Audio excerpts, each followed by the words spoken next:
I am, but it's Soros money. Not Coke money. All right. Yeah. Fair enough. Everybody gets a Caribbean Blue Volkswagen You van. get a van. You get a van. So while we're sort of on the topic of elections, maybe we can talk about some of the fantastic elections that happened in 2017. Which one's our favorite? Oh gosh. Oh man. Virginia was so big. Virginia's my favorite, I think. Yeah. Yeah, I think that was more of a bellwether. What about you guys? Yeah, so Virginia is great, and I was thrilled with Virginia. I think Alabama, because I wrote so many postcards, Right. Yeah. I felt more connected to. Yeah. Yeah, I felt like Alabama was really. There was a sense of maybe everything's not terrible and full of shit with Alabama. Like, I don't know, because I didn't expect it to happen as much as. I don't know. I feel like Northam, I expected him to win in Virginia. I just didn't expect him to win by that much. Mm-hmm. And I'm not sure I expected Doug Jones to win. I'm like a polling fanatic. I really like statistics. And so I had it right at a dead heat. Mm-hmm. And if I had to call it one way or the other, I mean, it's Alabama. I would have assumed that it would go red more often than not. You would have assumed that the pedophile would win.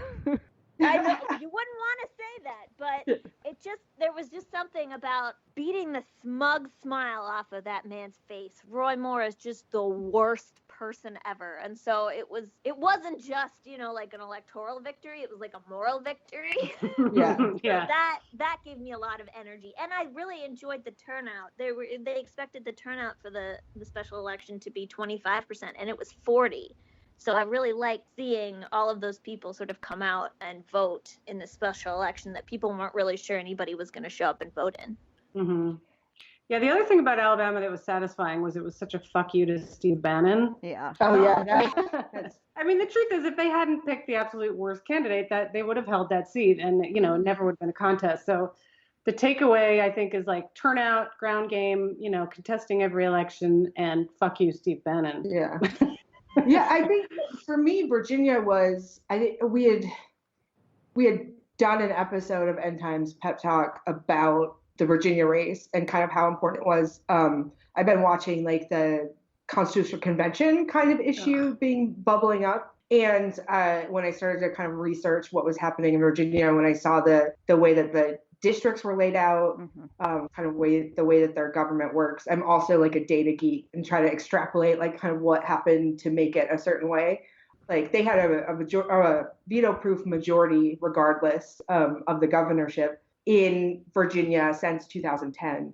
And the idea that not only do you have, the first trans woman get the seat from like cheap homophobe, 13-term state representative, but you had this massive wave of women, you had this massive wave of voter turnout for a special election, or not a special election, for like an off-year election. They took back their governorship and their state legislature. Now it's up to a coin toss, but the idea from like a veto-proof majority and just turnout alone gets you to an even starting place. And then that's with gerrymandering. So my whole thing has always been, we have the numbers, we just have to recognize that if our votes matter. Mm-hmm. And Virginia is so gerrymandered, like an insane amount, that the idea, it was like 2/3, the Democrats cast 2/3 more votes, like 2/3 of the votes went to Democrats, but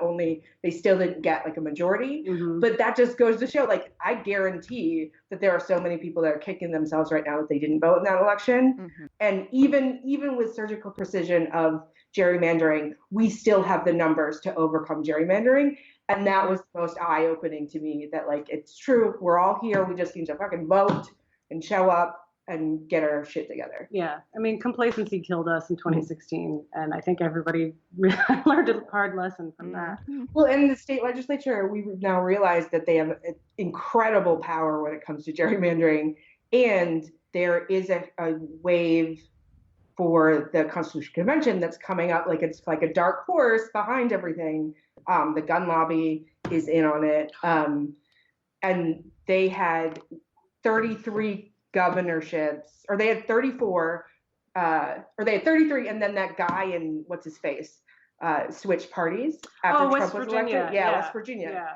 So they had 34, and if all the 34 of those states Article 5 request, they're going for a constitutional convention, and they lost that. Virginia had not signed on to the Article 5, and so they lost that vote.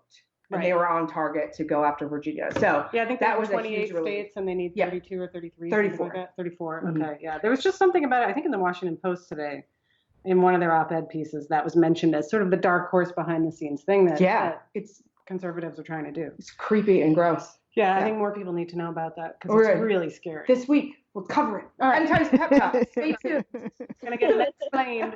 Explained. Yeah, and I think, so beyond just the big elections, the Virginia and Alabama, just the sheer number of female candidates has been really inspirational. Yeah, like that woman who won in New Jersey the same day as the Virginia race, the woman who had seen her local councilman or state legislator in New Jersey said, like, joking about the Women's March, like, I hope they're home in time to make me a sandwich. She went out that day, registered to run, and then beat him. It's awesome. I love that. Yeah, and I think one of the really promising things when I think about the future, I'm sorry we're not at the part yet where we're going to talk about the future, but one of the things that's really promising to me is I feel like, regardless of what the Democratic Party may be doing, and that's a whole different conversation, that the infrastructure from the grassroots level of more and more people figuring out, how do you run for office? What does it mean? How do I even think about this? How do I research this? All these organizations that are coming online teaching women and millennials how to run for office. I think that's the kind of thing that can really sort of carry you forward. So even when people aren't filled with rage anymore, let's say tomorrow we don't have Trump as president anymore, and we don't have this. Okay, great. And we don't have this single thing driving us anymore. But now that many more people are involved and are listening and already, have the groundwork going for running for office in the future. And so that to me, although it's maybe not as big and splashy, the idea of just, we're actually going to compete in every congressional district in the country as Democrats, and we have tons of women running. Like, those are the things that feel like they could actually be sustainable. Yeah.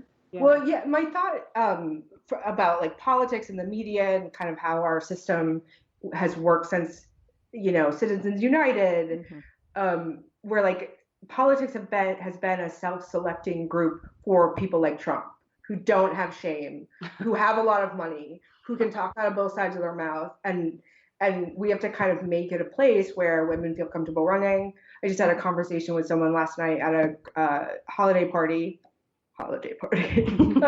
about, she wanted to run for office. And of course I'm like, dude, fucking do it. I'll help you. What do you need? But this misconception that you need tens of thousands of dollars when to run for a school board, you need maybe $3,000 and you need people to help you. And it's not going to be all like, lobbying huge companies. Like, you can run for office and it doesn't have to be this shady, backhanded, underhanded deal. And I think that's how we begin to change the culture around politicians. And women, I just think women are more compassionate and they have a different experience in the world. And so having more women, I think they're much less likely from a psychological standpoint to be kind of disingenuous, which is how I interpret it. Men apparently do not think that. I thought you were going to say they're much less likely to sexually harass. And that too. That too. I think it's also a silver lining. Yes. Everyone feels safer. Yeah. And I think it was really nice too to see so many liberals coming out of the woodwork in states where you don't necessarily associate those states with liberalism. We didn't win special elections in South Carolina, in Georgia, in Montana this year, but we came pretty darn close. Yeah. And there were a lot of people coming out in states that are traditionally thought of as red, as rural, as super conservative and set in their Republican ways. We had people coming out in those states, in those communities, and saying, you know what? no, I've never had a really good Democratic candidate to vote for before. So I've always stayed home. And this year I'm going to come out, I'm going to vote, I'm going to work to get this person elected. I'm going to run, I'm going to be that good candidate. And so that was really heartening to me to see in these communities where people, maybe a Democrat hasn't run for 20, 30, 40, 50 years, seeing Democrats run across the country in every state. And if not win, come really, really close, much closer than anybody would have expected. Yeah, agreed. And I wonder, I mean, I can't help but wondering if those special elections in Montana and Georgia had happened now, like a few months later, if they might have gone differently. I think Alabama and Virginia learned from those special elections and got their ground game up and running much sooner. And I think the Democratic Party was slow to recognize the groundswell of the grassroots, and now they're catching up too. And they're being quiet about it, which I think is kind of important at this point. With Doug Jones, there was a lot of behind the scenes stuff with the DNC, which I thought was really smart. People have a bad brand. And so, get caught trying, as the Jon Favreau says. The idea that you would go and be like, DNC is here to save everything, it becomes this different thing. And I think it was really smart of them to put the money in behind Doug Jones to get out the vote, but didn't. Yeah, but let it stay a local campaign. Yeah. No, Doug Jones won because of postcards to voters. That's right. Because specifically of your postcards. Oh, well, and Megan's. Oh, that's true. That's true. Yeah. And Rebecca did too. I did too. So did the doctor. Smitha. All right. Yep. Yeah. I mean, the day after the Alabama election, my parents both texted me to be like, "Congratulations!" I was like, well, I didn't win the election. We helped though. But yeah, no, I do think it helped. And I think, it does help you feel more involved in what's going on, like that all of us can make a difference. I think that that's a really powerful feeling. And if you want to learn more about postcards to voters, we have an episode about that. Hey. We do. It's also in Listen Up Dummies. It's in our last End Pep Talk. I was going to say, it's also a good thing to do when you're in such a blue state like Oregon, or such a blue city like Chicago, and you feel like you can't really affect change. That's a really great way to affect change. And it's money the DNC doesn't have to raise. Right. So good point. It's always good. So we sort of started to go there and then backed away, but let's talk a little bit about Me Too and, women coming out against sexual harassers and sexual assaulters. Obviously it made a huge difference in the Alabama race, and it's now making a big difference in Minnesota politics. Yeah. In a lot of ways it is crazy that we're at, 2017 and this is just finally happening. But on the other hand, it's obviously still necessary. Yeah, because it was still happening. It's happening all around us. It's an interesting conversation. I just had it was a very interesting holiday party.